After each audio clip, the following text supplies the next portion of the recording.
Hello बच्चों, आज हम पढ़ेंगे चैप्टर 8 सूर्य। सूर्य के बारे में जानेंगे। सूर्य उग्र प्रचंडश्च वर्तते। सूर्य उग्र मतलब तेज और प्रचंडश्च मतलब बहुत गर्म होता है। एषः सर्वेभ्य उष्मा प्रकाशम जीवनम च प्रयच्छति। यह सबको उष्मा मतलब गर्म, प्रकाश मतलब रोशनी और जीवन देता है।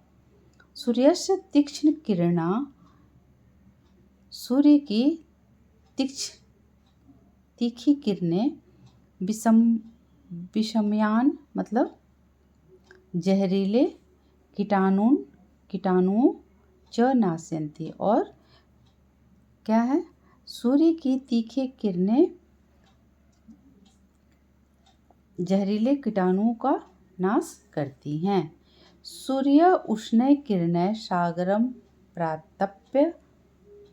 सूर्य की गर्म किरणें से सागर को तपाकर तस्य जलम वाष्पम, उसके जल को वाष्प बनाकर मेघ रूपेण उपरि उत्थाप्य क्षेत्राणि सिंचति। सूर्य की गर्म किरणों से सागर को तपाकर उसके पानी को क्या करते हैं? वाष्प मतलब भाप बनाकर बादलों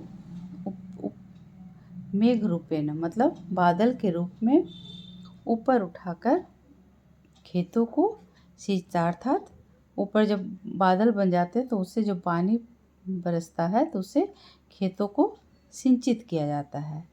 तदय प्राणिनाम कृते अन्न फलानि उपलभन्ते। और उसके पश्चात तभी प्राणियों के लिए अन्न और फल फूल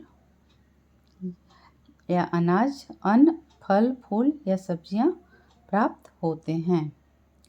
सूर्यस्य प्रकाशेन एव वृक्षा पादपा च वर्धन्ते।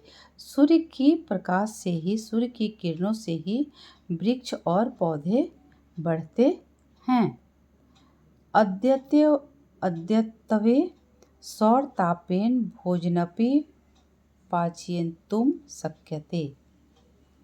अद्यत्वे मतलब आजकल,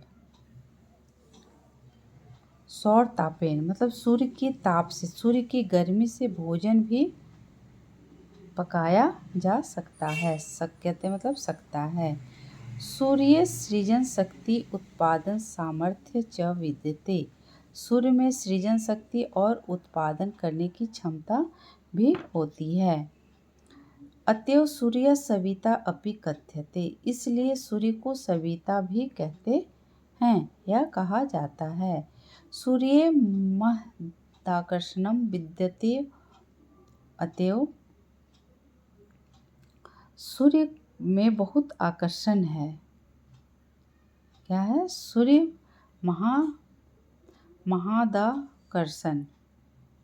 महाआकर्षण का बहुत संधि कर दिया गया तो क्या हो गया? महादाकर्षण। विद्यते महत आकर्षण बहुत आकर्षण है। इसलिए सौर मंडले सूर्य सप्तलोकानां स्वामी भूत्वा। इसलिए सूर्य सातों लोकों का स्वामी होकर समग्रान लोकान संचाल्यति। समग्र सभी लोकों का स्वामी होकर सभी लोगों को संचालित करता है। संचाल्यति मतलब संचालित करता है। स्वामी भूत्वा मतलब स्वामी होकर, समग्रान मतलब सभी लोकों का, तीनों लोकों का संचालन करता है।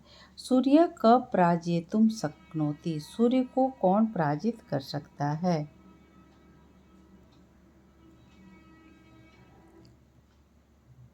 आधुनिक वैज्ञानिक कथयन्ति।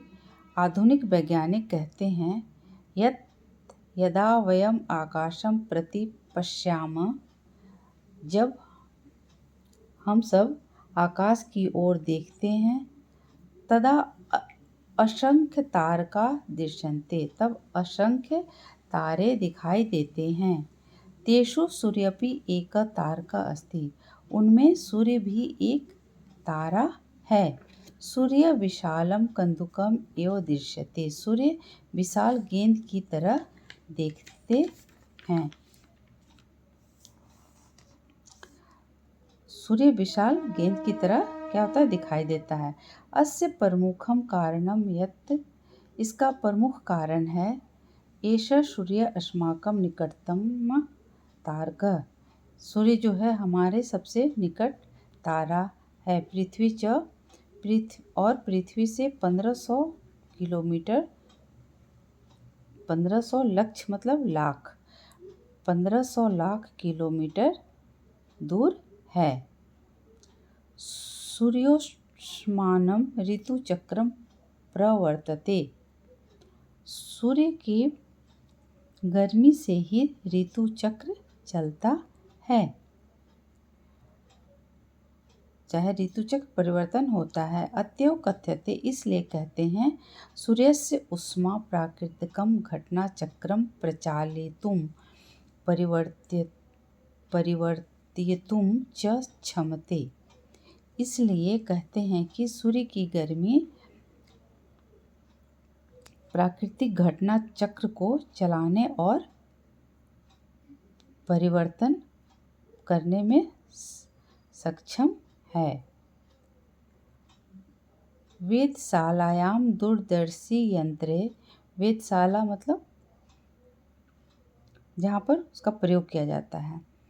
तो वेधशालायां दूरदर्शी यंत्रे सूर्यस्याध्ययनं क्रियते, वेधशाला में दूरदर्शी यंत्रों से सूर्य का अध्ययन किया जाता है। करने के लिए सबसे सूर्य का अध्ययन किया जाता है। वेधशाला मतलब प्रयोगशाला हुआ। कस्यापि विशालस्य कासारस्य मध्यस्थिता वेधशाला,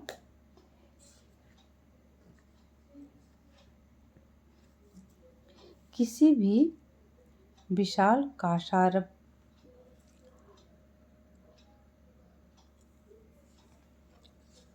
कस्यापि विशालस्य कासारस्य मध्यस्थिता वेधशाला सूर्यस्याध्ययनं कर्तुं सर्वोत्तमा मन्यते। कहते हैं, किसी भी विशाल झील के बीच स्थित वेधशाला सूर्य का अध्ययन करने के लिए सर्वोत्तम माना जाता है। सूर्यस्य स्थिरम, सूर्य के स्थिर प्रतिबिंबम मतलब सूर्य के स्थिर प्रतिबिंब मतलब उसके प्रतिबिंब मतलब उसकी जो परछाई आती है, प्राप्त करने के लिए जलस्य विस्तृतो भाग सहायं करोति, सूर्य की स्थिर प्रतिबिंब, उसकी स्थिर प्रतिबिंब मतलब उसकी परछाई को प्राप्त करने के लिए जल का विस्तृत भाग सहायता करता है। इति विचारे, ऐसा ही विचार करके, ऐसा ही सोचकर 1975 में तमे वर्षे उदयपुर नगरस्य, ऐसा ही सोचकर 1975 में उदयपुर नगर के फतह सागर नामक कासारस्य उत्तरे भागे एषा वेधशाला स्थापिता। तो ऐसा सोच करके, क्योंकि किसी झील में पानी में ही उसका प्रतिबिंब अच्छा से दिखाई देगा, इसलिए उस जगह में ही वेधशाला का निर्माण किया गया। ऐसा सोच करके 1975 में उदयपुर नगर के फतह सागर नामक झील के उत्तरी भाग में यह वेधशाला स्थापित किया गया है। एतास्यां वेधशालायां त्रीणि प्रमुखानि दूरदर्शी यंत्राणि वर्तन्ते, इस वेधशाला में 3 प्रमुख दूरदर्शी यंत्र हैं। भूतले मतलब पृथ्वी के तल में, प्रतिक्षणम यानी परिवर्तनानि जायन्ते, पृथ्वी पर प्रतिक्षण जो परिवर्तन होते हैं, जायन्ते मतलब होते हैं, तानि ज्ञातुम उसको जानने के लिए, खगोलशास्त्री एते दूरदर्शी यंत्रे, इन दूरदर्शी यंत्रों से सूर्य धरातलस्य चित्राणि, सूर्य के धरातल के चित्र लेने के लिए चित्राणि ग्रहीतुं यतन्ते, सूर्य धरातल के चित्र लेने के लिए प्रयत्न करते हैं। ऐसा सौर वेधशाला सौर भौतिकी अनुसंधान ने न केवलं भारते अपितु अन्ताराष्ट्रिय क्षेत्रे अपि प्रसिद्धा वर्तते। यह सौर वेधशाला सौर भौतिक अनुसंधान में न केवल भारत में अपितु अंतर्राष्ट्रीय क्षेत्र में भी प्रसिद्ध हैं। चलिए, चैप्टर समझ में आ गया। अब अगले क्लास में इसका हम लोग अभ्यास देखेंगे। वीडियो पसंद आया हो तो इसे लाइक, सब्सक्राइब और शेयर करें।